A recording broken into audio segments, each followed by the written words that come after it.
Punjabi Tribune ਦੇ ਰੋਜ਼ਾਨਾ programme ਵੇਲੇ ਦੀ ਗੱਲ ਵਿੱਚ ਮੈਂ ਰਵਨੀਤ ਕੌਰ ਤੁਹਾਡਾ ਸਭ ਦਾ ਸਵਾਗਤ ਕਰ ਰਹੀ ਹਾਂ।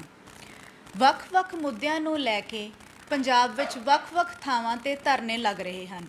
ਇਹ ਧਰਨੇ ਜਿੱਥੇ ਲੋਕਾਂ ਦੀ ਜਾਗਰੂਕਤਾ ਤੇ ਉਹਨਾਂ ਨੂੰ ਆਉਂਦੀਆਂ ਸਮੱਸਿਆਵਾਂ ਬਾਰੇ ਦੱਸਦੇ ਹਨ, ਉੱਥੇ ਇਹ ਸਰਕਾਰ ਲਈ ਵੀ ਚੁਣੌਤੀ ਹਨ। ਇਸ ਸਾਰੇ ਬਾਰੇ ਚਰਚਾ ਕਰਨ ਲਈ ਉੱਘੇ ਪੱਤਰਕਾਰ ਹਮੀਰ ਸਿੰਘ ਜੀ ਸਾਡੇ ਨਾਲ ਹਨ। ਸਵਾਗਤ ਹੈ ਸਰ ਤੁਹਾਡਾ। ਸ਼ੁਕਰੀਆ ਰਵਨੀਤ। ਬੰਦੀ ਸਿੰਘਾਂ ਦੀ ਰਿਹਾਈ ਦਾ ਮੁੱਦਾ ਕਾਫੀ ਸਮੇਂ ਤੋਂ ਲਟਕਿਆ ਹੋਇਆ ਹੈ। ਸ਼੍ਰੋਮਣੀ ਗੁਰਦੁਆਰਾ ਪ੍ਰਬੰਧਕ ਕਮੇਟੀ ਦੀ ਅਗਵਾਈ ਵਿੱਚ ਵੱਖ-ਵੱਖ ਥਾਵਾਂ ਤੇ ਰੋਸ ਮਾਰਚ ਕੀਤੇ ਗਏ ਹਨ। ਤੁਸੀਂ ਇਹ ਦੱਸੋ ਕਿ ਰੋਸ ਪ੍ਰਦਰਸ਼ਨ ਕਰਨ ਵਾਲਿਆਂ ਦੀਆਂ ਮੁੱਖ ਮੰਗਾਂ ਕੀ ਨੇ ਤੇ ਹਾਲਾਤ ਕਿਹੋ ਜਿਹੇ ਬਣਦੇ ਜਾ ਰਹੇ ਨੇ? ਅਸਲ ਦੇ ਵਿੱਚ ਜਿਹਨਾਂ ਨੂੰ ਬੰਦੀ ਸਿੰਘਾਂ ਦੀ ਰਿਹਾਈ ਦੀ ਗੱਲ ਚੱਲ ਰਹੀ ਹੈ, ਇਹ ਪੰਜਾਬ ਦੇ ਵਿੱਚ ਚੱਲੇ ਖਾੜਕੂਬਾਦ ਦੇ ਦੌਰ ਦੇ ਸਮੇਂ ਦੀਆਂ ਘਟਨਾਵਾਂ ਨਾਲ ਸੰਬੰਧਿਤ ਨੇ। ਉਹ ਵੱਖ-ਵੱਖ ਘਟਨਾਵਾਂ ਦੇ ਵਿੱਚ ਸਜ਼ਾਵਾਂ ਵੀ ਹੋਈਆਂ ਨੇ ਬਹੁਤ ਬੰਦਿਆਂ ਨੂੰ, ਔਰ ਜਿਹਦੇ 'ਚ ਮਤਲਬ ਕਈ ਨਾਮੀ ਲੋਕ ਵੀ ਨੇ। ਜੇ ਕਈ ਬੇਅੰਤ ਸਿੰਘ ਦੇ ਕਤਲ ਨੇ, ਇੰਦਰਾ ਗਾਂਧੀ ਦੇ ਕਤਲ 'ਚ ਚਲੋ ਉਹ ਤਾਂ ਪਹਿਲਾਂ ਨਿਪਟ ਗਿਆ ਸੀ, ਕੇਸ ਹੋਰ ਟਾਈਪ ਦਾ ਸੀ, ਔਰ ਕਿੰਨੇ ਹੀ ਕੇਸ ਨੇ ਜਿਹੜੇ ਪਏ ਨੇ ਵੱਖ-ਵੱਖ ਥਾਵਾਂ ਦੇ ਉੱਤੇ। ਔਰ ਵੈਸੇ ਤਾਂ ਇਹ ਕਿਹਾ ਜਾਂਦਾ ਕਿ ਸ਼ੁਰੂ ਤੋਂ ਜਦੋਂ ਕੋਈ ਲੜਾਈ ਹੁੰਦੀ ਹੈ, ਜੰਗ ਹੁੰਦੀ ਹੈ, ਇੱਕ ਧਿਰ ਲੜਦੀ ਹੈ, ਉਹ ਨਿੱਜੀ ਕੇਸ 'ਚ ਨਹੀਂ ਗਏ ਹੋਏ ਬੰਦੇ। ਮਤਲਬ ਇੱਕ ਤਾਂ ਹੁੰਦਾ ਨਾ ਨਿੱਜੀ ਦੁਸ਼ਮਣੀ ਹੈ, ਨਿੱਜੀ ਕੋਈ ਪਲਾਨਿੰਗ ਹੈ। ਮੂਵਮੈਂਟ ਦੇ ਵੇਗ 'ਚ ਆਏ ਹੋਏ ਨੇ ਤੇ ਮੂਵਮੈਂਟ ਚੱਲੀ ਤੇ ਦੋਨੇ ਧਿਰਾਂ ਦੇ ਬੰਦੇ ਮਰੇ। ਬਹੁਤ ਸਾਰਾ ਬੰਦੇ ਝੂਠੇ ਪੁਲਿਸ ਮੁਕਾਬਲੇ 'ਚ ਵੀ ਮਰੇ। ਪਿਛਲੇ ਦਿਨਾਂ ਦੇ ਵਿੱਚ ਹੀ ਜਸਵੰਤ ਖਾਲੜਾ ਉਹਨਾਂ ਦੀ ਬਰਸੀ ਸੀਗੀ ਤੇ ਉਹਨਾਂ ਦਾ ਮਾਮਲਾ ਵੀ ਇਹੀ ਸੀ, CBI ਵੱਲੋਂ ਪ੍ਰੂਵ ਹੋਇਆ ਤੇ 25,000 ਲਾਸ਼ਾਂ ਦਾ ਮੁੱਦਾ ਕਹਿ ਰਹੇ ਨੇ ਜੀ, ਅਨਆਇਡੈਂਟੀਫਾਈ। ਇਹ ਸਾਰੇ ਮੁੱਦੇ ਨੇ, ਪਰ ਬੜੇ ਲੰਮੇ ਸਮੇਂ ਤੋਂ ਨਾ ਇਹ ਮੁੱਦੇ ਗੰਭੀਰਤਾ ਨਾਲ ਉਠਾਏ ਵੀ ਨਹੀਂ ਗਏ ਕਦੇ ਸਾਡੀਆਂ ਸਰਕਾਰਾਂ ਵੱਲੋਂ ਵੀ। ਈਵਨ ਹੁਣ ਪਿਛਲੇ ਕੁਝ ਸਮੇਂ ਤੋਂ ਖਾਸ ਤੌਰ ਦੇ ਉੱਤੇ ਇਹ ਮੁੱਦਾ ਸ਼੍ਰੋਮਣੀ ਅਕਾਲੀ ਦਲ ਅਤੇ ਸ਼੍ਰੋਮਣੀ ਕਮੇਟੀ ਉਠਾਉਣ ਲੱਗੀ ਹੈ ਜਦੋਂ ਤੋਂ ਆ ਪਿਛਲੀਆਂ ਚੋਣਾਂ ਹੋਈਆਂ ਨੇ 2022 ਦੀਆਂ। 2022 ਦੀਆਂ ਚੋਣਾਂ ਦੇ ਵਿੱਚ ਅਕਾਲੀ ਦਲ ਨੂੰ 3 ਸੀਟਾਂ ਮਿਲੀਆਂ ਵਿਧਾਨ ਸਭਾ ਦੇ ਵਿੱਚ, ਅਤੇ ਹੌਲੀ ਹੌਲੀ ਉਹਨਾਂ ਨੂੰ ਲੱਗਿਆ ਕਿ ਸਾਡਾ ਪੰਥਕ ਵੋਟ ਬੈਂਕ ਜਿਹੜਾ ਇਹ ਕਾਫੀ ਹੱਦ ਤੱਕ ਚਲਾ ਗਿਆ, ਔਰ ਇਸ ਨੂੰ ਦੁਬਾਰਾ ਕਿਵੇਂ ਲਿਆਂਦਾ ਜਾਵੇ ਉਹਦੇ 'ਚ ਕਿੰਨੀਆਂ ਚੀਜ਼ਾਂ ਨੇ। ਫਿਰ ਅਕਾਲੀ ਦਲ ਨੇ ਇੱਕ ਕਮੇਟੀ ਬਣਾਈ, ਉਸ ਕਮੇਟੀ ਦੇ ਵਿੱਚ ਵੀ ਇਹ ਸਾਰੇ ਮੁੱਦੇ ਵਿਚਾਰੇ ਗਏ ਕਿ ਗੁਰੂ ਗ੍ਰੰਥ ਸਾਹਿਬ ਦੀ ਬੇਅਦਬੀ ਦਾ ਕੀ ਰੋਲ ਹੈ ਜਾਂ ਉਹਦੇ 'ਤੇ ਅਸੀਂ ਕੀ ਕੰਮ ਨਹੀਂ ਕਰ ਪਾਏ। ਬੰਦੀ ਸਿੰਘਾਂ ਵਾਲਾ ਮੁੱਦਾ ਕਿੰਨਾ ਇਮੋਸ਼ਨਲ ਹੈ। ਇਹਦੇ 'ਤੇ ਫਿਰ ਅਕਾਲੀ ਦਲ ਨੇ ਇਹ ਵੀ ਸੋਚਿਆ ਕਿ ਹੁਣ ਆਪਾਂ ਇਹ ਇਕੱਠਾ ਕਰਨ ਦੇ ਲਈ ਇੱਕ ਪੰਥਕ ਜਥੇਬੰਦੀਆਂ ਇਕੱਠੀਆਂ ਕਰ ਲਈਏ। ਜਥੇਦਾਰ ਅਕਾਲ ਤਖਤ ਦੇ ਕਹਿਣ 'ਤੇ ਇੱਕ ਕਮੇਟੀ ਬਣਾਈ ਸੀ, 11 ਮੈਂਬਰੀ ਕਮੇਟੀ। 11 ਮੈਂਬਰੀ ਕਮੇਟੀ ਦੇ ਵਿੱਚ ਦਿੱਲੀ ਸਿੱਖ ਗੁਰਦੁਆਰਾ ਪ੍ਰਬੰਧਕ ਕਮੇਟੀ ਦੇ ਬੰਦੇ ਵੀ ਸੀ ਅਤੇ ਸ਼੍ਰੋਮਣੀ ਗੁਰਦੁਆਰਾ ਪ੍ਰਬੰਧਕ ਕਮੇਟੀ ਤਾਂ ਸੀਗੀ, ਉਹਦੇ ਪ੍ਰਧਾਨ ਤਾਂ ਉਹਦੇ ਮੁਖੀ ਸੀ ਉਸ ਕਮੇਟੀ ਦੇ। ਬਾਕੀ ਹੋਰ ਬੰਦੇ ਪੋਲੀਟੀਕਲ ਧਿਰਾਂ ਦੇ, ਅਕਾਲੀ ਦਲ ਦਾ ਬੰਦਾ ਵੀ, ਅੰਮ੍ਰਿਤਸਰ ਅਕਾਲੀ ਦਲ ਵੀ, ਹੋਰ ਵੀ ਸਾਰੇ। ਪਰ ਉਹ ਕਮੇਟੀ ਜ਼ਿਆਦਾ ਦੇਰ ਚੱਲੀ ਨਹੀਂ ਹੈ ਠੀਕ ਤਰੀਕੇ ਨਾਲ। ਇੰਨੇ ਸੰਗਰੂਰ ਦੀ ਬਾਈ ਇਲੈਕਸ਼ਨ ਆ ਗਈ। ਸੰਗਰੂਰ ਦੀ ਬਾਈ ਇਲੈਕਸ਼ਨ ਦੇ ਵਿੱਚ ਇਹਨਾਂ ਨੇ ਕਿਹਾ ਆਪਾਂ ਬੰਦੀ ਸਿੰਘਾਂ ਦੇ ਨਾਂ 'ਤੇ ਇੱਕ ਸਾਂਝਾ ਉਮੀਦਵਾਰ ਉਤਾਰ ਦਿਓ। ਸਾਂਝਾ ਉਮੀਦਵਾਰ ਮਾਨ ਸਾਹਿਬ ਨੇ ਕਿਹਾ ਕਿ ਮੈਂ ਤਾਂ ਆਪ ਬੰਦੀ ਸਿੰਘ ਹੀ ਹਾਂ ਅਤੇ ਆਪਾਂ ਖੜ੍ਹਾ ਹੋ ਗਏ। ਇਹਨਾਂ ਨੇ ਰਾਜੋਆਣੇ ਦੀ ਭੈਣ ਨੂੰ ਖੜ੍ਹਾ ਕੀਤਾ, ਜਿਹੜੇ ਰਾਜੋਆਣਾ ਬੇਅੰਤ ਸਿੰਘ ਕਤਲ ਕੇਸ 'ਚ ਅੰਦਰ ਬੰਦ ਨੇ। ਉਦੋਂ ਬਾਅਦ ਫਿਰ ਲਗਾਤਾਰ ਹੁਣ ਸ਼੍ਰੋਮਣੀ ਕਮੇਟੀ ਹੀ ਇੱਕ ਤਰੀਕੇ ਦੇ ਨਾਲ ਗੱਲ ਕਰ ਰਹੀ ਹੈ, ਜਾਂ ਸ਼੍ਰੋਮਣੀ ਅਕਾਲੀ ਦਲ ਅਤੇ ਸ਼੍ਰੋਮਣੀ ਕਮੇਟੀ ਨੇ ਇਕੱਠਾ ਇੱਕ ਦਿੱਲੀ ਵੀ ਧਰਨਾ ਦਿੱਤਾ ਸੀਗਾ। ਅਤੇ ਇਹਨਾਂ ਦਿਨਾਂ ਦੇ ਵਿੱਚ ਅੱਜ ਉਹਨਾਂ ਨੇ ਜਿਹੜਾ ਕੀਤਾ ਹੈ ਕਾਫੀ ਵੱਡੇ ਪੱਧਰ ਦੇ ਉੱਤੇ, ਕਾਲੇ ਗਾਊਨ ਪਾ ਕੇ ਸੰਗਲਾਂ ਨਾਲ ਆਪਣੇ ਆਪ ਨੂੰ ਬੰਨ੍ਹ ਕੇ ਇੱਕ ਟਾਈਪ ਦਾ ਇਹ ਦਿਖਾਉਣ ਦੇ ਲਈ ਕਿ ਸਾਡੀ ਗੱਲ ਅਜੇ ਸੁਣੀ ਨਹੀਂ ਜਾ ਰਹੀ। ਪਰ ਸਭ ਤੋਂ ਬੜੀ ਗੱਲ ਇਹ ਹੈ ਕਿ ਜੇ ਕੋਈ ਇਹ ਕਹਿੰਦਾ ਦੇਸ਼ ਦੇ ਵਿੱਚ, ਇੱਕ ਦਲੀਲ ਤਾਂ ਇਹਦੇ 'ਚ ਹੈਗੀ ਹੋਇਆ ਨਾ ਕਿ ਜੇ ਸਜ਼ਾ ਪੂਰੀ ਕਰ ਲਈ ਜਿਨ੍ਹਾਂ ਨੇ, ਤਾਂ ਸਜ਼ਾ ਪੂਰੀ ਹੋਣ ਤੋਂ ਬਾਅਦ ਇਹਦੀ ਮੰਗ ਕਿਉਂ ਕਰਨੀ ਪੈ ਰਹੀ ਹੈ? ਸਜ਼ਾ ਪੂਰੀ ਤਾਂ ਜਿਹਨੇ ਕਰ ਲਈ ਕਾਨੂੰਨ ਦੇ ਮੁਤਾਬਕ ਉਹਨੂੰ ਵੈਸੇ ਹੀ ਛੱਡਣਾ ਚਾਹੀਦਾ। ਸਾਡਾ ਸਿਸਟਮ ਇਹੋ ਜਿਹਾ ਹੋਣਾ ਚਾਹੀਦਾ। ਦੂਜੀ ਗੱਲ ਇਹ ਹੈ ਕਿ ਐਡਾ ਵੱਡਾ ਸਿਸਟਮ ਆਉਂਦਾ, ਸ਼੍ਰੋਮਣੀ ਕਮੇਟੀ ਨੂੰ ਸਿੱਖਾਂ ਦੀ ਮਿੰਨੀ ਪਾਰਲੀਮੈਂਟ ਕਿਹਾ ਜਾਂਦਾ ਹੈ, ਚੁਣੀ ਬਾਡੀ ਹੋਈ ਹੈ, ਇੱਕ ਸੈਂਟੀਮੈਂਟ ਦੇ ਸਵਾਲ ਨੇ, ਅਤੇ ਸ਼੍ਰੋਮਣੀ ਅਕਾਲੀ ਦਲ ਵੀ ਹੈ। ਅੱਜ ਤੱਕ ਉਹਨਾਂ ਨੂੰ ਨਾ ਪ੍ਰਧਾਨ ਮੰਤਰੀ ਨੇ ਸਮਾਂ ਦਿੱਤਾ, ਨਾ ਕੇਂਦਰੀ ਗ੍ਰਹਿ ਮੰਤਰੀ ਨੇ ਸਮਾਂ ਦਿੱਤਾ, ਨਾ ਦਿੱਲੀ ਦੇ ਮੁੱਖ ਮੰਤਰੀ ਕੇਜਰੀਵਾਲ ਨੇ ਸਮਾਂ ਦਿੱਤਾ, ਕਿਉਂਕਿ ਪ੍ਰੋਫੈਸਰ ਦਵਿੰਦਰਪਾਲ ਭੁੱਲਰ ਵਾਲਾ ਮਾਮਲਾ ਦਿੱਲੀ ਦੀ ਸਰਕਾਰ ਕੋਲ ਹੈ, ਔਰ ਇੱਕ ਮਾਮਲਾ ਖਹਿਰਾ ਉਹਨਾਂ ਦਾ ਕਰਨਾਟਕ ਦੀ ਸਰਕਾਰ ਕੋਲ ਹੈ, ਜਿੱਥੇ ਜਿੱਥੇ ਹੈਗੇ। ਬਾਕੀ ਉਹਨਾਂ ਦੀ ਦਲੀਲ ਇਹ ਹੈ ਕਿ ਜੇਕਰ ਤਾਮਿਲਨਾਡੂ ਦੀ ਸਰਕਾਰ ਰਾਜੀਵ ਗਾਂਧੀ ਦੇ ਕਾਤਲਾਂ ਨੂੰ ਸਜ਼ਾ ਪੂਰੀ ਹੋਣ ਤੋਂ ਪਹਿਲਾਂ ਵੀ ਮਤਲਬ ਉਹ ਕਹਿ ਸਕਦੀ ਹੈ ਕਿ ਚਲੋ ਠੀਕ ਹੈ, ਕਿਸੇ ਨੂੰ ਦੇਸ਼ 'ਚ ਇਤਰਾਜ਼ ਨਹੀਂ ਹੁੰਦਾ, ਜਾਂ ਬਾਕੀ ਦੇ ਹੋਰ ਮੁੱਦੇ ਵੀ ਇੰਨੇ ਨੇ ਜਦੋਂ ਤੁਸੀਂ ਇੱਕ ਸਹਿਮਤੀ ਕਰਦੇ ਹੋ, ਤਾਂ ਇਸ ਪਾਸੇ ਕਿਉਂ ਨਹੀਂ ਹੈ? ਇਸੇ ਕਰਕੇ ਜਥੇਦਾਰ ਅਕਾਲ ਤਖਤ ਨੇ ਇੱਕ ਗੱਲ ਤਾਂ ਇਹ ਵੀ ਕਹੀ ਸੀ, ਸਾਡੀਆਂ ਸੰਸਥਾਵਾਂ ਕਮਜ਼ੋਰ ਹੋ ਗਈਆਂ। ਇੱਕ ਸਮੇਂ ਸ਼੍ਰੋਮਣੀ ਕਮੇਟੀ ਇੱਥੋਂ ਗੱਲ ਕਹਿੰਦੀ ਸੀ ਤਾਂ ਸਿਸਟਮ ਹਿਲਦਾ ਸੀ, ਤਾਂ ਪਹਿਲਾਂ ਤਾਂ ਅੰਦਰ ਝਾਤੀ ਮਾਰਨ ਦੀ ਲੋੜ ਹੈ ਕਿ ਸਾਡੀ ਇਹੋ ਜਿਹੀ ਹਾਲਤ ਕਿਉਂ ਹੋ ਗਈ, ਕਿਉਂ ਸਾਡੀ ਕੋਈ ਗੱਲ ਨਹੀਂ ਸੁਣ ਰਿਹਾ, ਤੇ ਬਾਕੀ ਦੇ ਲੋਕਾਂ ਤੱਕ ਸਾਡੀ ਗੱਲ ਕਿਉਂ ਨਹੀਂ ਜਾ ਰਹੀ। ਕਿਉਂਕਿ ਅੱਧੇ ਮਾਮਲੇ ਤੁਹਾਡੇ ਤੇ ਹੀ ਨੇ। ਅਗਲਾ ਕਹਿੰਦਾ ਜਦ ਤੁਸੀਂ 10 ਸਾਲ ਸਰਕਾਰ 'ਚ ਸੀਗੇ, ਉਦੋਂ ਬਾਅਦ 97 ਤੋਂ ਲੈ ਕੇ ਵੀ ਸਰਕਾਰ ਸੀ, 10 ਸਾਲ 2007 ਤੋਂ ਲੈ ਕੇ ਤੁਸੀਂ 2017 ਤੱਕ ਸੀ, ਉਦੋਂ ਇਹਨਾਂ ਬਾਰੇ ਕੀ ਤਰੱਦਦ ਕੀਤਾ, ਉਦੋਂ ਇਹੋ ਜਿਹੇ ਮਤੇ ਕਿਉਂ ਨਹੀਂ ਪਾਏ ਜਿਹੋ ਜਿਹਾ ਤਾਮਿਲਨਾਡੂ ਗੌਰਮੈਂਟ ਨੇ ਪਾਤਾ ਜਾਂ ਬਾਕੀ ਚੀਜ਼ਾਂ ਨੇ। ਇਹ ਸਵਾਲ ਦੂਜੇ ਪਾਸੇ ਵੀ ਇਸ ਲਈ ਖੜਾ ਹੁੰਦਾ। ਪਰ ਔਨ ਦੀ ਹੋਲ ਮੁੱਦਾ ਜਿਹੜਾ ਮੈਨੂੰ ਲੱਗਦਾ ਕਿ ਉਹ ਵਾਜਿਬ ਹੈ, ਅਤੇ ਇਹਦੇ 'ਤੇ ਗੌਰਮੈਂਟਾਂ ਨੂੰ ਸੁਣਨਾ ਚਾਹੀਦਾ। ਡੈਮੋਕ੍ਰੈਟਿਕਲੀ ਇਲੈਕਟਡ ਗੌਰਮੈਂਟਾਂ ਜੇਕਰ ਨਹੀਂ ਸੁਣਨਗੀਆਂ ਤਾਂ ਇਹ ਦੂਜੇ ਪਾਸੇ ਧੱਕ ਦਿੰਦਾ ਲੋਕਾਂ ਨੂੰ ਕਿ ਉਹ ਫਿਰ ਆਪਣੀ ਆਵਾਜ਼ ਕਿਸੇ ਹੋਰ ਤਰੀਕੇ ਨਾਲ ਮਤਲਬ ਉਠਾਉਣ। ਉਹ ਤਰੀਕਾ ਹਮੇਸ਼ਾ ਹੀ ਜਮਹੂਰੀ ਤਰੀਕੇ ਦੇ ਨਾਲੋਂ ਨੁਕਸਾਨ ਵੀ ਜ਼ਿਆਦਾ ਹੁੰਦਾ ਉਹਦੇ ਨਾਲ, ਅਤੇ ਬੇਚੈਨੀ ਅਤੇ law and order the situation, ਉਹ ਸਾਰੀਆਂ ਸਥਿਤੀਆਂ ਜਿਹੜੀਆਂ ਉਹ ਪੈਦਾ ਹੁੰਦੀਆਂ ਨੇ। ਇਸ ਕਰਕੇ ਇਹ ਬਹੁਤ ਨਾਜ਼ੁਕ ਹੈ, ਔਰ ਇਹ ਮੁੱਦੇ ਨੂੰ ਕੇਂਦਰ ਸਰਕਾਰ ਦੀ ਬੇਸ਼ੱਕ ਜ਼ਿੰਮੇਵਾਰੀ ਬਣਦੀ ਹੈ। ਜਿਨ੍ਹਾਂ ਸਰਕਾਰਾਂ ਦੇ ਕੋਲ ਦੂਜੇ ਬੰਦੇ ਹੋਰ ਹੈਗੇ ਨੇ ਇਕੱਲੇ, ਉਹ ਵੀ 8 ਜਾਂ 9 ਬੰਦਿਆਂ ਦੀ ਸੂਚੀ ਇਹਨਾਂ ਨੇ ਆਲਰੇਡੀ ਭੇਜੀ ਹੈ। ਪਿਛਲੇ ਦਿਨਾਂ 'ਚ ਇੱਥੇ ਕੇਂਦਰੀ ਮੰਤਰੀ ਆਏ ਸੀ शेखावत, वो कहना मैं तो मांग रहा हूँ, मुझे तो किसी ने लिस्ट ही कभी नहीं दी, मेरे को पास तो है ही नहीं है, कोई बंदा नहीं है।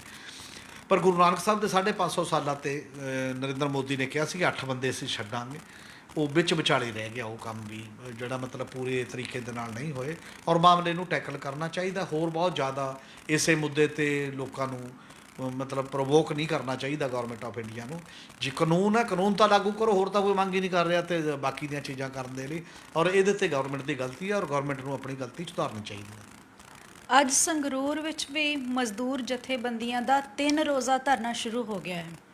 ਦਫਾ 144 ਦੀ ਪਰਵਾਹ ਨਾ ਕਰਦਿਆਂ ਵੱਡੀ ਗਿਣਤੀ ਵਿੱਚ ਮਜ਼ਦੂਰ ਧਰਨੇ ਤੇ ਬੈਠ ਗਏ ਹਨ। ਉਹਨਾਂ ਦੀਆਂ ਮੁੱਖ ਮੰਗਾਂ ਕੀ ਹਨ? ਅਸਲ 'ਚ ਇੱਕ ਤਾਂ ਕਾਰਨ, ਸਭ ਤੋਂ ਪਹਿਲਾਂ ਮੰਗਾਂ ਤੋਂ ਪਹਿਲਾਂ ਮੈਂ ਦੱਸਣਾ ਕਿ ਗੌਰਮੈਂਟਾਂ 'ਚ ਨਾ ਫਰਕ ਹੈ। ਜਦੋਂ ਇਹ ਗੌਰਮੈਂਟ ਆਈ ਸੀ ਆਮ ਆਦਮੀ ਪਾਰਟੀ ਦੀ, ਇਹ ਤੋਂ ਪਹਿਲਾਂ ਇਹ ਕਹਿੰਦੇ ਸੀ ਵੀ ਤੁਸੀਂ ਸਾਡੀ ਸਰਕਾਰ ਲਿਆਓ, ਅਕਾਲੀ ਤੇ ਕਾਂਗਰਸੀ ਤਾਂ ਐਵੇਂ ਨੇ ਧਰਨੇ ਲੱਗਣਗੇ ਹੀ ਨਹੀਂ। ਧਰਨੇ ਕਿਉਂ ਨਹੀਂ ਲੱਗਣਗੇ? ਉਹ ਇਸ ਕਰਕੇ ਨਹੀਂ ਲੱਗਣਗੇ, ਆਪਾਂ ਆਪ ਹੀ ਬੈਠ ਕੇ ਆਪਣੇ ਮਸਲੇ ਹੱਲ ਕਰ ਲੈਣੇ ਨੇ, ਕਿਉਂਕਿ ਅਸੀਂ ਸਰਕਾਰ ਲੋਕਾਂ ਦੀ ਸਰਕਾਰ ਹੈ ਜਾਂ ਬਾਕੀ ਜਗ੍ਹਾ ਤੋਂ ਚੱਲੇਗੀ।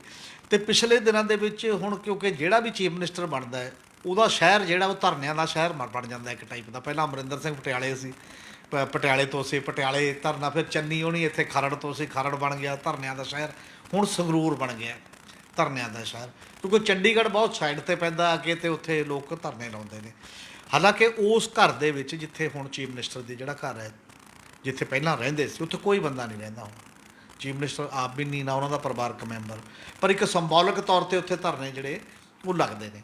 ਪਿਛਲੇ ਦਿਨਾਂ ਦੇ ਵਿੱਚ ਉੱਥੇ ਦਫਾ 44 ਲਾਤੀ, ਬਾੜ ਕਰਤੀ ਬਹੁਤ ਵੱਡੀ। ਉੱਥੇ ਲੋਕਲ ਜਿਹੜੀਆਂ ਜਥੇਬੰਦੀਆਂ ਨੇ ਸੰਗਰੂਰ ਦੀਆਂ, ਉਹਨਾਂ ਨੇ ਕਿਹਾ ਵੀ ਇਹ ਕੀ ਤਰੀਕਾ ਹੈ, ਘੱਟੋ ਘੱਟ ਕੋਈ ਬਾਹਰ ਹੀ ਬੈਠਦੇ ਨੇ ਨਾ ਆ ਕੇ ਲੋਕ, ਘਰ ਦੇ ਕਿਤੇ ਕੁਛ ਕਹਿੰਦੇ ਨੇ, ਇਹ ਤਾਂ ਇੱਕ ਡੈਮੋਕ੍ਰੈਟਿਕ ਰਾਈਟ ਹੈ। ਪਰ ਉੱਥੇ ਉਹ ਬਾੜ ਤਾਂ ਫਿਰ ਚੱਕਤੀ, ਫਿਰ ਵੀ ਜਿਹੜੀ ਉਹ ਲੱਗੀ ਹੋਈ ਹੈ, ਇੱਕ ਸੀਲਿੰਗ ਲੱਗੀ ਹੋਈ ਹੈ, ਇੰਗਲਾਰਨ ਲਾ ਕੇ ਐਨ ਸੜਕ ਦੇ ਆਲੇ ਦੁਆਲੇ ਕਿ ਅੰਦਰ ਨਹੀਂ ਤੁਸੀਂ ਜਾ ਸਕਦੇ। ਹੁਣ ਇਹਨਾਂ ਨੇ ਮਜ਼ਦੂਰ ਜਥੇਬੰਦੀਆਂ ਨੇ ਜਿਹੜੀਆਂ 4-5 ਮਜ਼ਦੂਰ ਜਥੇਬੰਦੀਆਂ ਇਕੱਠੀਆਂ ਹੋਈਆਂ ਨੇ, ਇਹਨਾਂ ਨੇ ਕਿਹਾ ਸੀ ਸਰਕਾਰ ਨੂੰ ਸਾਨੂੰ ਮਨਜ਼ੂਰੀ ਦਿਓ, ਅਸੀਂ ਉੱਥੇ ਧਰਨਾ ਲਾਉਣਾ ਚਾਹੁੰਦੇ ਹਾਂ। ਉਹ ਮਨਜ਼ੂਰੀ ਨਹੀਂ ਦਿੱਤੀ, ਬਲਕਿ ਪੁਲਿਸ ਨੇ ਕਿਹਾ ਅਸੀਂ ਨਹੀਂ ਲਾਵਾਂਗੇ। ਅਤੇ ਅੱਜ ਉਹਨਾਂ ਨੇ ਫਿਰ ਇਹ ਵਿੱਚ ਸਾਨੂੰ ਫੜੋ, ਅਸੀਂ 47 ਵੀ ਤੋੜਦੇ ਹਾਂ, ਅਤੇ ਜੋ ਮਰਜ਼ੀ ਕੇਸ ਪਾਉਣਾ ਕੇਸ ਪਾਓ। ਅਤੇ ਉੱਥੇ ਉਹ ਬੈਠ ਕੇ ਨੇ ਜਾ ਕੇ, ਟੈਂਟ ਲੱਗ ਗਿਆ, ਸਟੇਜ ਲੱਗ ਗਈ, 3 ਦਿਨ ਦਾ ਧਰਨਾ ਜਿਹੜਾ ਲਗਾਤਾਰ ਚੱਲੂ। ਉਹਨਾਂ ਦੀਆਂ ਮੋਟੀਆਂ ਮੰਗਾਂ ਜਿਹੜੀਆਂ ਆਮ ਲਗਾਤਾਰ ਹੀ ਚੱਲਦੀਆਂ ਆ ਰਹੀਆਂ ਨੇ, ਕੋਈ ਇੱਕ ਐਸੇ ਸਰਕਾਰ 'ਚ ਨਵੀਆਂ ਨਹੀਂ ਆਈਆਂ, ਉਦੋਂ ਤੋਂ ਲੈ ਕੇ ਹੀ ਨੇ।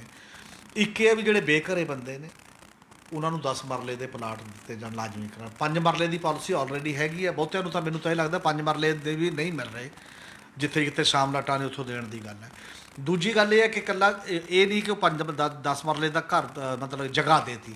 ਮਜ਼ਦੂਰ ਦੀ ਹਾਲਤ ਇਹ ਹੈ ਵੀ ਉਹਦੇ ਕੋਲ ਘਰ ਪਾਉਣ ਨੂੰ ਵੀ ਨਹੀਂ ਹੈ, ਇਸ ਲਈ 5 ਲੱਖ ਰੁਪਏ ਦੀ ਗ੍ਰਾਂਟ ਵੀ ਨਾਲ ਦਿਓ ਘਰ ਪਾਉਣ ਦੇ ਵਾਸਤੇ। ਇੱਕ ਇਹ ਮੰਗ ਹੈ। ਇੱਕ ਜਿਹੜਾ ਕਰਜ਼ਾ ਹੈ, ਕਿਸਾਨੀ ਕਰਜ਼ੇ ਦੀ ਮੰਗ ਕਾਫੀ ਵਾਰ ਹੁੰਦੀ ਹੈ ਕਿ ਉਹ ਮਾफ़ ਕਰੋ, ਕਰਜ਼ਾ ਹੈਗਾ ਵੀ ਬਥੇਰਾ ਕਿਸਾਨੀ ਸਿਰ, ਔਰ ਮਾਫ਼ ਹੋਣਾ ਵੀ ਚਾਹੀਦਾ। ਅਤੇ ਮਜ਼ਦੂਰ ਜਥੇਬੰਦੀਆਂ ਕਹਿੰਦੀਆਂ ਨੇ ਕਿ ਕਰਜ਼ਾ ਮਜ਼ਦੂਰਾਂ ਦਾ ਵੀ ਮਾफ़ ਕਰਨਾ ਚਾਹੀਦਾ, ਚਾਹੇ ਉਹਨਾਂ ਸਿਰ ਘੱਟ ਹੈ। ਘੱਟ ਇਸ ਕਰਕੇ ਹੈ ਕਿਉਂਕਿ ਉਹਨਾਂ ਨੂੰ ਦਿੰਦਾ ਹੀ ਨਹੀਂ ਕੋਈ, ਇਸ ਕਰਕੇ ਨਹੀਂ ਦਿੰਦਾ ਕਿਉਂਕਿ ਉਹਨਾਂ ਕੋਲ ਕੋਈ ਗਿਰਵੀ ਰੱਖਣ ਨੂੰ ਚੀਜ਼ ਨਹੀਂ, ਗਰੰਟੀ ਦੇਣ ਲਈ ਚੀਜ਼ ਨਹੀਂ, ਉਹ ਕਰਜ਼ਾ ਮਾफ़ ਕਰਨ ਦੀ ਗੱਲ ਹੈ। ਇੱਕ ਉਹਨਾਂ ਦੀ ਮੰਗ ਹੈ ਕਿ ਰੁਜ਼ਗਾਰ, ਸਥਾਈ ਰੁਜ਼ਗਾਰ ਦਿਓ, ਪੂਰੇ ਦਾ ਪੂਰਾ ਸਮਾਂ, ਮਨਰੇਗਾ 'ਚ ਪੂਰਾ ਸਾਲ ਦਾ ਜਿੰਨਾ ਵੀ ਸਮਾਂ ਮਿਲ ਸਕਦਾ। ਔਰ ਆ ਜਿਹੜਾ ਪੀਡੀਐਸ ਸਿਸਟਮ ਦੇ ਤਹਿਤ ਜੋ ਚੀਜ਼ਾਂ ਮਿਲਦੀਆਂ ਨੇ ਜਾਂ ਬਾਕੀ ਇਹਨੂੰ ਫੂਲ ਪ੍ਰੂਫ ਬਣਾਉਣ ਦਾ ਸਵਾਲ ਹੈ ਕਿ ਟੋਟਲੀ ਉਸ ਤਰੀਕੇ ਨਾਲ ਮਿਲਣੀਆਂ ਚਾਹੀਦੀਆਂ ਨੇ। ਇਹੋ ਜਿਹੀਆਂ ਕਿੰਨੀਆਂ ਮੰਗਾਂ ਜਿਹੜੀਆਂ ਉਹਨਾਂ ਨੇ ਇਹਦੇ 'ਚ ਇੱਕ ਪਾਈਆਂ ਹੋਈਆਂ ਨੇ ਕਿ ਸਾਰੀਆਂ ਚੀਜ਼ਾਂ ਦਾ ਕਰੋ। ਔਰ ਮੈਨੂੰ ਲੱਗਦਾ ਕਿ ਜ਼ਿੰਦਗੀ ਜਿਉਣ ਲਈ ਇੱਕ ਨਾਰਮਲ ਮੰਗਾਂ ਨੇ ਹਰੇਕ ਦੀ, ਹਰ ਬੰਦੇ ਦੀ। ਸਾਡੇ ਦੇਸ਼ ਦੇ ਵਿੱਚ ਕੋਈ ਬਹੁਤ ਬੜਾ ਸੋਸ਼ਲ ਸਿਕਿਉਰਿਟੀ ਨੈਟਵਰਕ ਨਹੀਂ ਹੈ। ਜਿਵੇਂ ਇੱਕ ਉਹਨਾਂ ਨੇ ਇਹ ਵੀ ਮੰਗ ਪਾਈ ਹੈ ਕਿ ਬੁਢਾਪਾ ਜਿਹੜੀ ਪੈਨਸ਼ਨ ਤੁਸੀਂ ਦਿੰਦੇ ਹੋ ਔਰਤਾਂ ਨੂੰ 55% ਕਰੋ, 55 ਸਾਲ ਕਰੋ ਔਰਤਾਂ ਦੀ ਉਮਰ, ਅਤੇ ਜਿਹੜੀ ਦੂਜੇ ਮਰਦ ਨੇ ਉਹਨਾਂ ਦੀ 58 ਸਾਲ ਕਰੋ ਕਿ ਕੋਈ ਰਿਟਾਇਰਮੈਂਟ ਏਜ ਹੈ। ਉਹਨਾਂ ਦੀ ਦਲੀਲ ਹੈ ਕਿ ਉਹਨਾਂ ਦੀ ਦਲੀਲ ਇਹ ਹੈ ਕਿ ਖਾਣ ਪੀਣ ਪ੍ਰੋਪਰ ਨਾ ਮਿਲ ਕਰਕੇ, ਉਹਨਾਂ ਨਾ ਮਿਲ ਕਰਕੇ ਇੱਕ ਉਹ ਸਰਵੇ ਦਾ ਨੋਟ ਕਰਦੇ ਨੇ, ਦਿੰਦੇ ਨੇ, ਜ਼ਿਕਰ ਕਰਦੇ ਨੇ। ਉਹ ਕਹਿੰਦੇ ਨੇ on an average Dalit woman ਜਿਹੜੀ ਹੈ ਉਹਦੀ ਖੁਰਾਕੀ ਸਮੱਸਿਆਵਾਂ ਤੇ ਹੋਰ ਹੋਣ ਕਰਕੇ ਐਵਰੇਜ 14 ਸਾਲ ਘੱਟ ਜਿਉਂਦੀ ਹੈ ਦੂਜੇ ਵੂਮੈਨ ਅਤੇ ਦੂਜੇ ਲੋਕਾਂ ਨਾਲੋਂ। ਇਸ ਲਈ ਜੇ ਤੁਸੀਂ ਉੱਥੇ ਕਰਦੇ ਹੋ ਵੀ ਉਹੀ 60 ਸਾਲ ਤੋਂ ਉੱਪਰ, ਹੋਰ ਉੱਥੇ ਤੱਕ ਬਹੁਤ ਜਾਂਦੀਆਂ ਨਹੀਂ ਅਤੇ ਉਹਨਾਂ ਦਾ ਦਾਇਰਾ ਘੱਟ ਆਉਂਦਾ। ਵੈਸੇ ਤਾਂ ਇਹ ਬਹੁਤ ਬੜਾ ਸਵਾਲ ਹੈ। ਜੇ ਸਰਵੇ ਠੀਕ ਹੈ 14 ਸਾਲ ਦਾ ਕੁਐਸਚਨ, ਤਾਂ ਉਹਨਾਂ ਦੀ ਖਾਦ ਖੁਰਾਕ ਦਾ ਸਾਰਾ ਕੁਝ ਦਾ ਇੰਤਜ਼ਾਮ ਕਿਵੇਂ ਕਰਨਾ, ਇਹ ਬਹੁਤ ਬੜਾ ਸਵਾਲ ਹੈ। ਅਤੇ ਇਦੋਂ ਵੀ ਵੱਡੀ ਗੱਲ ਇਹ ਹੈ ਕਿ ਸਰਕਾਰਾਂ ਅੱਗੇ ਹੁੰਦਾ ਸੀ ਕਿ ਜਦ ਕੋਈ ਧਰਨੇ ਦਾ ਨੋਟਿਸ ਦਿੰਦਾ ਸੀ ਮਹੀਨਿਆਂ ਬੱਧੀ, ਤਾਂ ਪਹਿਲਾਂ ਹੀ ਉਹਨਾਂ ਨੂੰ ਗੱਲਬਾਤ ਲਈ ਬੁਲਾ ਲੈਂਦੇ ਸੀ ਤਾਂ ਕਿ ਅੱਜ ਦਾ ਧਰਨਾ ਨਾ ਲੱਗੇ। ਇਹ ਗੱਲ ਨਹੀਂ ਕਰ ਰਹੀਆਂ ਸਰਕਾਰਾਂ ਹੁਣ। ਇਹ ਸਰਕਾਰ ਬਿਲਕੁਲ ਹੀ ਨਹੀਂ ਕਰ ਰਹੀ ਕਿ ਤੁਸੀਂ ਜਦੋਂ ਧਰਨਾ ਲਾਉਣ ਨੂੰ ਤੁਹਾਡੇ ਕੋਲ ਆਏ ਸੀ ਜਗ੍ਹਾ ਲੈਣ ਲਈ, ਤੁਸੀਂ ਕਹਿ ਦਿੰਦੇ ਵੀ ਆਓ ਆਪਾਂ ਭਾਈ ਗੱਲ ਕਰਦੇ ਹਾਂ, ਬੈਠ ਕੇ ਮੀਟਿੰਗ ਕਰਦੇ ਹਾਂ। ਚੀਫ ਮਿਨਿਸਟਰ ਕਰ ਲਏ, ਪਹਿਲਾਂ ਚੀਫ ਮਿਨਿਸਟਰ ਨੇ ਨਹੀਂ ਕਰ ਲਈ, 2 ਮਿਨਿਸਟਰਾਂ ਦੀ ਡਿਊਟੀ ਲਾ ਦੇ, ਕੋਈ ਅਧਿਕਾਰੀਆਂ ਦੀ ਡਿਊਟੀ ਲਾ ਦਿਓ, ਕੁਝ ਤਾਂ ਕਰੋ ਨਾ ਵੀ ਆਹ ਚੀਜ਼ਾਂ ਅਸੀਂ, ਆਹ ਤੁਹਾਡਾ ਡਿਮਾਂਡ ਚਾਰਟਰ ਹੈ, ਇੰਨਾ ਅਸੀਂ ਕਰ ਸਕਦੇ ਹਾਂ, ਇੰਨਾ ਨਹੀਂ ਕਰ ਸਕਦੇ। ਧਰਨਾ ਇਸੇ ਗੱਲ ਲਈ ਦਿੱਤਾ ਜਾ ਰਿਹਾ। ਹੁਣ ਇਹਦੇ 'ਚੋਂ ਮੀਟਿੰਗ ਮਿਲੂਗੀ, ਮੀਟਿੰਗ ਤੋਂ ਬਾਅਦ ਫਿਰ ਜਾ ਕੇ ਗੱਲ ਹੋਏਗੀ, ਫਿਰ ਜੇ ਉਹਦੇ 'ਚ ਅੱਧੀਆਂ ਮੰਨੀਆਂ ਜਾਣਗੀਆਂ, ਅੱਧੀਆਂ ਨਹੀਂ, ਫਿਰ ਦੁਬਾਰਾ ਕੋਈ ਨਾ ਕੋਈ ਇਹ ਗੱਲ ਹੋਏਗੀ।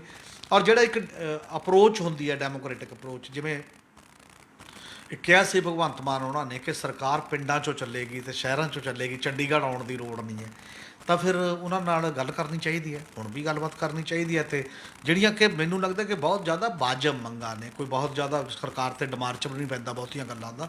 ਔਰ ਉਹੋ ਜਿਹੀਆਂ ਗੱਲਾਂ, ਇਹ ਉਹ ਵਰਗ ਹੈ, ਇਹ ਸਟ੍ਰੈਟਾ ਹੈ ਸੋਸਾਇਟੀ ਦਾ ਜਿਹੜਾ ਸਭ ਤੋਂ ਹਾਸੀਏ 'ਤੇ ਧੱਕਿਆ ਹੋਇਆ, ਅਤੇ ਉਹਦੀ ਗੱਲ ਵੱਲ ਧਿਆਨ ਦੇਣਾ ਬਹੁਤ ਜ਼ਰੂਰੀ ਹੈ। ਵਾਤਾਵਰਣ ਦੇ ਮੁੱਦੇ ਨੂੰ ਲੈ ਕੇ ਵੀ ਜ਼ੀਰੇ ਵਿਖੇ ਧਰਨਾ ਲੱਗਿਆ ਹੋਇਆ ਹੈ। ਇਹ ਧਰਨਾ 57 ਦਿਨਾਂ ਤੋਂ ਲੱਗਿਆ ਹੋਇਆ ਹੈ ਫੈਕਟਰੀ ਦੇ ਪ੍ਰਦੂਸ਼ਿਤ ਪਾਣੀ ਖਿਲਾਫ। ਤੁਸੀਂ ਇਹ ਮਾਮਲਾ ਸੁਲਝ ਕਿਉਂ ਨਹੀਂ ਰਿਹਾ? ਅਸਲ 'ਚ ਮਾਮਲਾ ਇਹ ਹੈ ਕਿ ਜਿਹੜੇ ਵੀ ਬੰਦੇ, ਜਿਹੜੀਆਂ ਫੈਕਟਰੀਆਂ ਜਾਂ ਜਿਹੜੀਆਂ ਚੀਜ਼ਾਂ ਘਰ ਗੰਦਾ ਪਾਣੀ ਪਾਉਂਦੀਆਂ ਨੇ, ਉਹ ਚਾਹੇ ਜੀਰੇ ਦੇ ਫੈਕਟਰੀ ਹੋਵੇ ਔਰ ਚਾਹੇ ਉਹ ਬੁੱਢੇ ਨਾਲੇ 'ਚ ਇੱਧਰ ਪੈਂਦਾ ਹੋਵੇ, ਉਹ ਬੜੇ ਰਸੂਖਦਾਰ ਅਤੇ ਬੜੇ ਪਾਵਰਫੁੱਲ ਲੋਕ ਨੇ। ਮਤਲਬ ਜਿਹੜੇ ਪਾਰਟੀਆਂ ਨੂੰ ਫੰਡ ਵੀ ਦਿੰਦੇ ਨੇ ਇਲੈਕਸ਼ਨ ਲੜਨ ਲਈ, ਸਰਕਾਰੀ ਦਰਬਾਰੇ ਵੀ ਬਣਦੀ ਹੈ। ਔਰ ਇੱਕ ਗੱਲ 'ਤੇ ਤਾਂ ਲੋਕ ਜੱਜਦੇ ਨੇ ਕਿ ਸਾਡੇ ਪੰਜਾਬ ਦਾ ਇੰਡਸਟਰੀਅਲਿਸਟ ਹੈ, ਉਹ ਕੈਬਨਿਟ ਰੈਂਕ ਦੇ ਨਾਲ ਡਿਪਟੀ ਚੇਅਰਮੈਨ ਲੱਗਿਆ ਹੋਇਆ ਹੈ। ਕਾਂਗਰਸ ਗੌਰਮੈਂਟ ਵੀ ਉਹ 'ਚ ਵੀ ਉਹੀ ਸੀ, ਅਕਾਲੀ ਗੌਰਮੈਂਟ 'ਚ ਵੀ ਸੀ, ਅਤੇ ਹੁਣ ਆਪ 'ਚ ਵੀ ਉਹੀ ਹੈ। ਇਹ ਉਹਨਾਂ ਦੀ ਤਾਕਤ ਦਾ ਨਤੀਜਾ। ਮਤਲਬ ਪਾਰਟੀ ਕੋਈ ਵੀ ਆ ਜਾਏ, ਸਰਕਾਰ ਕੋਈ ਵੀ ਆ ਜਾਏ। ਅਤੇ ਹੁਣ ਇਹ ਜਿਹੜੀ ਫੈਕਟਰੀ ਹੈ ਜੀਰੇ ਦੇ ਨੇੜੇ ਵਾਲੀ ਜਿਹੜੀ ਫੈਕਟਰੀ ਹੈ, ਇਹ ਦੀਪ ਮਲਹੋਤਰੇ ਦੀ ਫੈਕਟਰੀ ਹੈ। ਦੀਪ ਮਲਹੋਤਰਾ ਉਹ ਬੰਦਾ ਜਿਹੜਾ ਪਹਿਲਾਂ ਅਕਾਲੀ ਦਲ 'ਚ MLA ਹੁੰਦਾ ਸੀਗਾ, ਅਤੇ ਦੀਪ ਮਲਹੋਤਰਾ ਉਹ ਹੈ ਜਿਹਦਾ ਸ਼ਰਾਬ ਦੇ ਕਾਰੋਬਾਰ 'ਤੇ ਉੱਤਰੀ ਭਾਰਤ ਦੇ ਵਿੱਚ ਬਹੁਤ ਵੱਡਾ ਇੱਕ ਦਬਦਬਾ ਹੈ। ਔਰ ਜਿਹੜੀ ਦਿੱਲੀ ਦੇ ਵਿੱਚ ਜਾਂਚ ਹੋ ਰਹੀ ਹੈ, 2 ਕੰਪਨੀਆਂ ਨੂੰ ਸਭ ਤੋਂ ਜ਼ਿਆਦਾ ਦੇ, ਤਾਂ ਉਹਦੇ 'ਚ ਉਹਦੀ ਕੰਪਨੀ ਵੀ ਇੱਕ ਸ਼ਾਮਲ ਹੈ। ਅਤੇ ਜਿਹੜੀ ਪੰਜਾਬ ਦੇ ਵਿੱਚ ਵੀ ਠੇਕੇ ਅਲਾਟ ਹੋਏ ਨੇ, ਜਾਂ ਜਿਹੜੀ ਕੰਪਨੀ ਨੂੰ ਪਾਲਿਸੀ ਦਿੱਤੀ ਗਈ ਹੈ ਹੁਣ, ਉਹਦੇ 'ਚ ਵੀ ਉਹਦੀ ਕੰਪਨੀ ਦਾ ਵੱਡਾ ਸ਼ੇਅਰ ਹੈ ਅਤੇ ਵੱਡਾ ਰੋਲ ਹੈ, ਅਤੇ ਇਹ ਬਹੁਤ ਵੱਡੀ ਤਾਕਤ ਹੈ। ਔਰ ਦੂਜੀ ਗੱਲ ਇਹ ਹੈ ਕਿ ਸਾਡੇ ਰੂਲ ਆਫ ਲਾ ਹੈ ਨਹੀਂ ਹੈ। ਨਹੀਂ ਤਾਂ ਜਦੋਂ ਫੈਕਟਰੀ ਲੱਗਦੀ ਹੈ, ਉਸ ਫੈਕਟਰੀ 2007 'ਚ ਲੱਗੀ ਹੋਈ ਫੈਕਟਰੀ ਹੈ। ਉਹਨਾਂ ਦਾ ਇਹ ਕਹਿਣਾ ਲੋਕਾਂ ਦਾ, ਪਹਿਲੀ ਗੱਲ ਤਾਂ ਕਿ 2007 ਤੋਂ ਬਾਅਦ ਅਸੀਂ ਲਗਾਤਾਰ ਰੌਲਾ ਪਾਉਂਦੇ ਰਹੇ ਥੋੜ੍ਹੇ ਬਹੁਤ। 40 ਪੰਚਾਇਤਾਂ ਨੇ ਇਲਾਕੇ ਦੇ, 40 ਪਿੰਡਾਂ ਦੀਆਂ, ਜਿਨ੍ਹਾਂ ਨੇ ਮਤਾ ਪਾਇਆ ਕਿ ਇਹ ਫੈਕਟਰੀ ਸਾਡੇ ਨਹੀਂ ਲੱਗਣੀ ਚਾਹੀਦੀ। ਉਹ ਕਹਿੰਦੇ ਨੇ ਵੀ ਜਿਹੜਾ ਗੰਦਾ ਪਾਣੀ ਹੈ, ਉਹਨਾਂ ਦਾ ਕਹਿਣਾ 2 ਲੱਖ ਲੀਟਰ ਨਿਕਲਦਾ ਪਾਣੀ, ਮਤਲਬ ਜਿਹੜਾ ਵੇਸਟ ਜਦੋਂ ਸ਼ਰਾਬ ਦੇ ਲਈ ਜਾਂਦਾ, ਉਹਨੂੰ ਉੱਥੇ ਹੀ ਪਾ ਦਿੰਦੇ ਨੇ ਧਰਤੀ ਦੇ ਅੰਦਰ ਬੋਰ ਕਰਾ ਕੇ। ਹੁਣ ਕੀ ਹੋ ਗਿਆ, ਧਰਤੀ ਦੇ ਅੰਦਰ ਬੋਰ ਕਰਾ ਕੇ ਪਾਉਣ ਨਾਲ ਉਸ ਇਲਾਕੇ ਜਿਹੜਾ 200-250 ਫੁੱਟ 'ਤੇ ਬੋਰ ਕਰਦੇ ਨੇ, ਉਹ ਕਹਿੰਦੇ ਪਾਣੀ ਲਾਲ ਪਾਣੀ ਆਉਣ ਲੱਗ ਗਿਆ। ਲੋਕਾਂ ਨੂੰ ਚਮੜੀ ਦੇ ਰੋਗ ਹੋਣ ਲੱਗ ਗਏ। ਮੱਝਾਂ 70 ਮੱਝਾਂ ਮਰੀਆਂ ਇੱਕ ਪਿੰਡ ਦੇ ਵਿੱਚ। ਤਾਂ ਜਦੋਂ ਉਹਨਾਂ ਨੂੰ ਕਿਹਾ ਵੀ ਇਹ ਕੀ ਕਾਰਨ ਹੈ, ਕਿਵੇਂ ਹੈ, ਅਤੇ ਉਹ ਸਾਰੀਆਂ ਚੀਜ਼ਾਂ ਇਹ ਹੋਈਆਂ ਸੀ। ਜਿਹੜੀ ਸੁਆਹ ਸੀ ਉਸ ਫੈਕਟਰੀ ਦੀ, ਉਹ ਬਰਸੀਮ 'ਤੇ ਖਿੰਡ ਗਈ ਜਦੋਂ ਸਭਾ ਆਈ ਬਰਸੀਮ 'ਤੇ। ਜਿਹੜਾ ਬਰਸੀਮ ਵੀ ਉਹਨਾਂ ਨੇ ਖਾਧਾ, ਮਤਲਬ ਉਹਦੇ 'ਤੇ ਉਹਦਾ ਅਸਰ ਹੋ ਗਿਆ, ਉਹਨਾਂ ਦਾ ਕਹਿਣਾ। ਹਾਲਾਂਕਿ ਉਹਨੇ ਇਹ ਵੀ ਕਿਹਾ ਕਿ ਜਿਹੜੇ ਡਿਪਾਰਟਮੈਂਟ ਵਾਲੇ ਬੰਦਿਆਂ ਨੇ ਜਦੋਂ ਪੋਸਟਮਾਰਟਮ ਕੀਤਾ ਬਾਕੀ ਜਗ੍ਹਾ, ਕਿ ਇਹਨਾਂ ਨੇ ਕੋਈ ਜ਼ਹਿਰੀਲੀ ਚੀਜ਼ ਬਰਸੀਮ 'ਚ ਖਾ ਲਈ। ਉਹ ਕਹਿੰਦੇ ਵੀ ਜ਼ਹਿਰੀਲੀ ਚੀਜ਼ ਕਿਸੇ ਇੱਕ ਦੇ ਖੇਤ 'ਚ ਹੋਵੇ ਇਕੱਲੀ, ਕਿਸੇ ਦੂਜੇ ਦੇ ਖੇਤ 'ਚ ਹੋਵੇ, ਸਾਰੇ ਪਰਿਵਾਰਾਂ ਦੇ ਇਕੱਠੀ ਕਿਵੇਂ ਹੋ ਗਈ ਉਹ ਜ਼ਹਿਰੀਲੀ ਚੀਜ਼ ਇੱਕੋ ਦਮ ਆ ਗਈ, ਸਪਰੇਅ ਕਿਹਨੇ ਕਰਤੀ। ਇਹ ਸਾਰੀਆਂ ਗੱਲਾਂ ਨੂੰ ਲੈ ਕੇ ਉਹ ਨੇ ਇੱਕ ਨਾਲ ਲੱਗਦਾ ਉਹਦੇ ਕੰਧ ਦੇ 45 ਏਕੜ ਜ਼ਮੀਨ ਕੋਆਪਰੇਟਿਵ ਸ਼ੂਗਰ ਮਿਲਦੀ ਹੈ ਜਿਹੜੀ ਬੰਦ ਪਈ ਹੈ ਗੰਨਾ ਨਾ ਹੋਣ ਕਰਕੇ। ਉਹਨਾਂ ਨੇ ਵੀ ਪੋਲੂਸ਼ਨ ਕੰਟਰੋਲ ਬੋਰਡ ਨੂੰ ਲਿਖਿਆ ਹੋਇਆ ਕਿ ਇਹ ਪਾਣੀ ਸਾਡੇ ਵੱਲ ਛੱਡ ਦਿੰਦੇ ਨੇ, ਸਾਡੇ ਸਾਰੇ ਬਨਸਪਤੀ ਤਬਾਹ ਕਰਤੀ, ਰੁੱਖ ਮਾਰਤੇ ਤੇ ਕੱਲੀ ਪਹਾੜੀ ਕਿੱਕਰ ਰਹਿ ਗਈ ਹੈ। ਉਹ ਚੀਜ਼ਾਂ ਚੱਲਣ ਤੋਂ ਬਾਅਦ ਜਦੋਂ ਬਿਲਕੁਲ ਨਹੀਂ ਹਟਿਆ ਤਾਂ ਹੁਣ ਲੋਕਾਂ ਨੇ ਫੈਕਟਰੀ ਦੇ ਮੂਹਰੇ ਧਰਨਾ ਲਾਤਾ ਕਿ ਫੈਕਟਰੀ ਅਸੀਂ ਚੱਲਣ ਨਹੀਂ ਦਿੰਦੇ, ਨਾ ਟਰੱਕ ਆਉਣ ਦੇਵਾਂਗੇ ਨਾ ਟਰੱਕ ਜਾਣ ਦੇਵਾਂਗੇ। 57 ਦਿਨ ਹੋ ਗਏ। ਹੁਣ ਉੱਥੇ ਲੋਕ ਜਾਈ ਜਾਂਦੇ ਨੇ, ਬਾਹਰੋਂ ਤਾਂ ਜਾਈ ਜਾਂਦੇ ਨੇ, ਆਲੇ ਦੁਆਲੇ ਜਾਈ ਜਾਂਦੇ ਨੇ। ਹਾਲਾਂਕਿ ਐਡਾ ਵੱਡਾ ਇਹ ਮੁੱਦਾ ਹੈ ਪੋਲੂਸ਼ਨ ਦਾ, ਉਹ ਕਹਿੰਦੇ ਨੇ ਹੋਣ ਦਾ ਸਵਾਲ ਹੈ। ਜੇ ਸਾਡੇ ਜਵਾਕ ਹੀ ਬੇਕਾਰ ਹੋ ਗਏ, ਜੇ ਸਾਡੇ ਲੋਕ 4-4 ਸਾਲ ਦੇ ਬੱਚਿਆਂ ਨੂੰ ਕੈਂਸਰ ਹੋਣਾ ਸ਼ੁਰੂ ਹੋ ਗਿਆ, ਤਾਂ ਅਸੀਂ ਕਾਹਦੇ ਲਈ ਜ਼ਿੰਦਗੀ ਜਿਉ ਰਹੇ। ਅਤੇ ਬਾਕੀ ਦੇ ਗੱਲਾਂ ਤਾਂ ਸੈਕੰਡਰੀ ਨੇ, ਜਿਹੜੀਆਂ ਹੋਰ ਚੀਜ਼ਾਂ ਨੇ। ਉੱਥੇ ਔਰਤਾਂ ਬੰਦੇ ਇੰਨੇ ਜਾ ਰਹੇ ਨੇ। ਹੁਣ ਪਿਛਲੇ 3-4 ਦਿਨਾਂ ਤੋਂ ਉੱਥੇ ਬਲਕਿ ਟਕਰਾਅ ਵੱਧ ਗਿਆ। ਟਕਰਾਅ ਇਹ ਵੱਧ ਗਿਆ ਕਿ ਉਹ ਹਾਈ ਕੋਰਟ ਆਏ ਬੰਦੇ ਫੈਕਟਰੀ ਵਾਲੇ। ਹਾਈ ਕੋਰਟ ਨੇ ਕਹਿ ਤਾ ਕਿ 300 ਮੀਟਰ ਦੂਰ ਘੱਟੋ ਘੱਟ ਧਰਨਾ ਕਰਾਓ, ਜਿਹੜਾ ਵੀ ਚੀਜ਼ਾਂ ਨੇ। ਅਤੇ ਲੋਕਾਂ ਨੇ ਕਹਿਤਾ ਅਸੀਂ ਨਹੀਂ ਕਰਨਾ ਜਿੰਨਾ ਚਿਰ ਸਾਡਾ ਇਹ ਮਾਮਲਾ ਵੀ ਇਹ ਪਾਣੀ ਕਿੱਥੇ ਪਾਉਂਦਾ, ਕਿਉਂ ਪਾਉਂਦਾ ਅਤੇ ਕਿਵੇਂ ਸਾਡੇ ਜੀਵਨ ਪ੍ਰਭਾਵ, ਉਹ ਤਾਂ ਤੁਸੀਂ ਮਾਮਲਾ ਹੱਲ ਨਹੀਂ ਕਰਦੇ। ਤੁਸੀਂ ਫੈਕਟਰੀ ਦੀ ਉੱਥੇ ਪੁਲਿਸ ਲਾਤੀ, 3 ਜ਼ਿਲ੍ਹਿਆਂ ਦੀ ਪੁਲਿਸ ਚਲੀ ਗਈ ਅਤੇ ਲੋਕਾਂ ਨੇ ਆਲੇ ਦੁਆਲੇ ਪਿੰਡਾਂ 'ਚ ਬੋਲਤਾ, ਸੈਂਕੜੇ ਲੋਕ ਚਲੇ ਗਏ ਉੱਥੇ ਫਿਰ ਜਾ ਕੇ ਮੁੜ ਕੇ ਇਕੱਠੇ ਹੋ ਕੇ। ਇਸ ਲਈ ਬਹੁਤ ਟੈਂਸ ਮਾਹੌਲ ਹੈ। ਇਸ ਟੈਂਸ ਮਾਹੌਲ ਦੇ ਬਾਵਜੂਦ ਅੱਜ ਤੱਕ ਇੱਕ ਵੀ ਮੀਟਿੰਗ ਸਰਕਾਰੀ ਪੱਧਰ 'ਤੇ ਕਿਸੇ ਨੇ ਵੀ ਉਹ ਸਾਂਝੇ ਮੋਰਚੇ ਦੇ ਬੰਦਿਆਂ ਨਾਲ ਨਹੀਂ ਕੀਤੀ। ਇਹ ਗੈਰ ਸੰਵੇਦਨਾ ਦੀ ਹੱਦ ਹੈ। ਇੰਨਾ ਲੰਮਾ ਸਮਾਂ ਤੁਹਾਡੇ ਦੇਸ਼ ਦੇ ਨਾਗਰਿਕ ਰਾਤਾਂ ਨੂੰ ਦਿਨਾਂ ਨੂੰ ਆਪਣਾ ਕੰਮ ਛੱਡ ਕੇ ਉੱਥੇ ਬੈਠੇ ਨੇ ਇੱਕ ਗੱਲ ਨੂੰ ਲੈ ਕੇ, ਜਿਹੜੀ ਕਿ ਤੁਹਾਡੇ ਕੋਲ ਹੈ, ਤੁਹਾਡਾ ਪੋਲੂਸ਼ਨ ਕੰਟਰੋਲ ਬੋਰਡ, ਤੁਹਾਡਾ ਇੰਡਸਟਰੀ ਡਿਪਾਰਟਮੈਂਟ, ਤੁਹਾਡੀ ਟੋਟਲ ਸਰਕਾਰ, ਉਹ ਕਰਦੀ ਕੀ ਹੈ। ਉੱਥੇ 3 MLA ਗਏ ਨੇ ਵੱਖ-ਵੱਖ ਇਸ ਸਰਕਾਰ ਦੇ। ਉਹ ਇਹ ਕਹਿ ਕੇ ਆ ਜਾਂਦੇ ਨੇ ਵੀ ਅਸੀਂ ਉਹ ਤੁਹਾਡੇ ਨਾਲ ਆ, ਪਰ ਕਰ ਕੁਛ ਨਹੀਂ ਸਕਦੇ। ਔਰ ਇਸੇ ਤਰੀਕੇ ਨਾਲ ਬਾਬਾ ਸੀਚੇਵਾਲ ਵੀ ਗਏ ਉੱਥੇ, ਇਹਨਾਂ ਨੂੰ ਵੀ ਬੁਲਾਇਆ, ਭਾਈ ਤੁਸੀਂ ਤਾਂ ਰਾਜ ਸਭਾ ਮੈਂਬਰ ਬਣੇ ਹੋ ਅਤੇ ਤੁਸੀਂ ਕੀ ਕਹਿ ਸਕਦੇ ਹੋ। NGT ਦੀ ਟੀਮ ਵੀ ਗਈ ਹੈ, ਉਹਨੇ ਇੱਕ ਕਮੇਟੀ ਵੀ ਬਣਾਈ, ਪਰ ਬਾਬਾ ਸੀਚੇਵਾਲ ਨੇ ਵੀ ਉਹਨਾਂ ਨੂੰ ਬਾਹਰ ਨਿਕਲ ਕੇ ਇਹੀ ਕਿਹਾ ਵੀ ਯਾਰ ਪੱਤਰਕਾਰਾਂ ਨੂੰ ਕੁਝ ਨਹੀਂ ਕਿਹਾ, ਸੰਬੋਧਨ ਨਹੀਂ ਕੀਤਾ। ਅਤੇ ਨਾਲ ਉਹ ਕਹਿੰਦੇ ਸੀ ਵੀ ਭਗਵੰਤ ਮਾਨ ਨੇ ਇਹ ਕਿਹਾ ਸੀ ਸਾਨੂੰ ਤਾਂ ਕਿ ਹੁਣ ਬਾਬਾ ਜੀ ਬਣਾਤੇ, ਵਾਤਾਵਰਨ ਦੇ ਮੁੱਦੇ 'ਤੇ ਜੋ ਵੀ ਕਿਹਾ ਕਰਨਗੇ ਹਰਾ ਪੈਨ ਮੈਂ ਤਾਂ ਅੱਖਾਂ ਮੀਚ ਕੇ ਦਸਤਖਤ ਕਰ ਦਿਆ ਕਰੂੰਗਾ। ਆਹ ਮੱਤੇਵਾੜੇ ਦੇ ਮਾਮਲੇ ਦੇ ਵਿੱਚ, ਵਿਡਰਾ ਕਰਨ ਦੇ ਮਾਮਲੇ 'ਚ ਇਹੀ ਗੱਲ ਹੋਈ ਵੀ ਚੱਲ ਠੀਕ ਹੈ ਜੀ ਵਾਪਸ ਲੈ ਲਿਆ। ਅਤੇ ਬਾਬਾ ਸੀਚੇਵਾਲ ਕਹਿੰਦੇ ਨੇ ਵੀ ਇਹ ਗੱਲਾਂ ਕਹਿਣ ਦੀਆਂ ਹੁੰਦੀਆਂ ਨੇ, ਪ੍ਰੈਕਟੀਕਲੀ ਅਜੇ ਨਹੀਂ ਹੈ ਇਹ ਗੱਲ। ਅਤੇ ਮੈਂ ਤਾਂ ਗੱਲ ਹੀ ਕਰ ਸਕਦਾ, ਮੈਂ ਗੱਲ ਕਰੂੰਗਾ ਜਿੰਨੀ ਕੁ ਗੱਲ ਹੋਊਗੀ। ਮਤਲਬ ਇਹ ਲਾਚਾਰੀ ਹੈ ਚਾਰ ਸਪੇਰੇ ਕਿ ਉਹ ਡੋਮੀਨੇਟ ਕਰ ਜਾਂਦੀ ਹੈ। ਮੁਨਾਫਾ ਐਡਾ ਵੱਡਾ, ਜਾਂ ਕੋਈ ਫੈਕਟਰੀ ਮਾਲਕ ਐਡਾ ਵੱਡਾ ਡੋਮੀਨੇਟ ਕਰ ਜਾਂਦਾ ਦੂਜੀਆਂ ਸਾਰੀਆਂ ਧਿਰਾਂ ਦੇ ਉੱਤੇ, ਉਹ ਬੰਦਿਆਂ ਦੀਆਂ ਜ਼ਿੰਦਗੀਆਂ ਤੋਂ ਵੀ ਉੱਪਰ ਦੀ। ਔਰ ਉਹ ਇਲਾਕਾ ਹੈ ਉਹਦੇ ਨਾਲ ਲੱਗਦੇ ਇਲਾਕੇ 'ਚ ਚੀਫ ਮਿਨਿਸਟਰ ਬਣਨ ਤੋਂ ਪਹਿਲਾਂ ਵੀ ਭਗਵੰਤ ਮਾਨ ਬੜੀ ਵਾਰ ਜਾ ਕੇ ਆਇਆ, ਜਿੱਥੇ ਬੱਚਿਆਂ ਦੇ ਰੰਗ ਉੱਡਦੇ ਸੀ। ਇੱਥੇ ਪ੍ਰੈਸ ਕਲੱਬ ਆ ਕੇ ਵੀ ਇਹਨਾਂ ਨੇ ਫੋਟੋਆਂ ਵੀ ਖਿਚਵਾਈਆਂ। ਉੱਥੇ ਇੱਕ ਟਿਊਬਵੈੱਲ ਵੀ ਬਹੁਤ ਡੂੰਘਾ ਇਹ ਦੇ ਕੇ ਵੀ ਆਇਆ ਵੀ MP। ਉਹ ਸਾਰੇ ਮੈਂ ਐ ਨਹੀਂ ਕਿ ਪਤਾ ਨਹੀਂ ਤੁਹਾਨੂੰ ਮਾਮਲੇ ਦਾ ਤੁਹਾਨੂੰ ਪਤਾ ਹੈ। ਫਿਰ ਲੋਕਾਂ ਦਾ ਸੋਲੂਸ਼ਨ ਕਦੋਂ ਕਰਨਾ? ਲੋਕਾਂ ਦੀ ਇਹ ਡਿਮਾਂਡ ਹੈ। ਲੋਕ ਇਹ ਕਹਿੰਦੇ ਨੇ ਕਿ ਪਹਿਲਾਂ ਉਹਨਾਂ ਨੂੰ ਬੁਲਾ ਕੇ ਸਾਰੀ ਉਦਯੋਗਪਤੀ ਨੂੰ ਵੀ ਬਿਠਾ ਲਓ, ਉਹ ਸਾਂਝੇ ਫਰੰਟ ਵਾਲੇ ਬੰਦਿਆਂ ਨੂੰ ਵੀ ਬਿਠਾ ਲਓ, ਸਰਕਾਰ ਵੀ ਬੈਠ ਜੇ, ਗੱਲ ਤਾਂ ਸੁਣ ਲਓ ਸਭ ਦੀ। ਪਹਿਲਾ ਸਟੈਪ ਤਾਂ ਇਹ ਹੈ।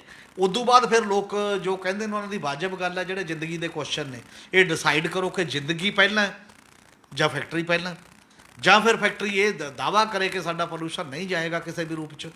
ਕੋਈ ਤਰੀਕਾ ਤਾਂ ਉਹਦਾ ਲੱਭਣਾ ਪਏਗਾ। ਜੇ ਤਰੀਕਾ ਨਹੀਂ ਲੱਭਿਆ ਜਾਂਦਾ ਤੇ ਆਉਣ ਵਾਲੇ ਦਿਨਾਂ ਦੇ ਵਿੱਚ ਮੇਰੇ ਖਿਆਲ ਹੈ ਬੇਚੈਨੀ ਤੇ ਵੀ ਵਧੇਗੀ, ਸਰਕਾਰ ਦੀ ਸਾਖ ਵੀ ਡਿੱਗੇਗੀ ਅਤੇ ਲੋਕਾਂ ਦੇ ਵਿੱਚ ਇੱਕ ਜਿਹੜੀ ਅਨਰੈਸਟ ਜਦੋਂ ਪੈਦਾ ਹੋ ਜਾਂਦੀ ਹੈ ਤਾਂ ਹੋ ਸਕਦਾ ਵੀ ਅੱਜ ਤਾਂ ਉਹ ਪੀਸਫੁਲੀ ਬੈਠੇ ਹੋਏ ਨੇ, ਸ਼ਾਂਤਮਈ ਤਰੀਕੇ ਨਾਲ ਬੈਠੇ ਹੋਏ ਨੇ, ਤਾਂ ਉਹਨਾਂ 'ਚੋਂ ਕਈ ਬੰਦੇ ਭੜਕਾਹਟ ਵਿੱਚ ਵੀ ਆ ਸਕਦੇ ਨੇ, ਕੁਝ ਵੀ ਚੀਜ਼ਾਂ ਹੋ ਸਕਦੀਆਂ ਨੇ। ਤਾਂ ਫਿਰ ਇੰਨੇ ਲੰਮੇ ਸਮੇਂ ਲਈ ਮੈਨੂੰ ਲੱਗਦਾ ਸਬਰ ਦਾ ਇਮਤਿਹਾਨ ਨਹੀਂ ਲੈਣਾ ਚਾਹੀਦਾ। ਉਹਨਾਂ ਦੇ ਸਬਰ ਦੇ ਦਾਇਰੇ ਦੇ ਵਿੱਚ ਰਹਿੰਦੇ ਇਸ ਮਾਮਲੇ ਦਾ ਹੱਲ ਕਰਨਾ ਚਾਹੀਦਾ। ਇਸ ਵਿਚਾਰ ਚਰਚਾ ਲਈ ਸ਼ੁਕਰੀਆ ਸਰ ਜੀ। ਸ਼ੁਕਰੀਆ। ਵੇਲੇ ਦੀ ਗੱਲ ਵਿੱਚ ਫਿਲਹਾਲ ਇੰਨਾ ਹੀ। ਇਜਾਜ਼ਤ ਦਿਓ। ਸ਼ੁਕਰੀਆ।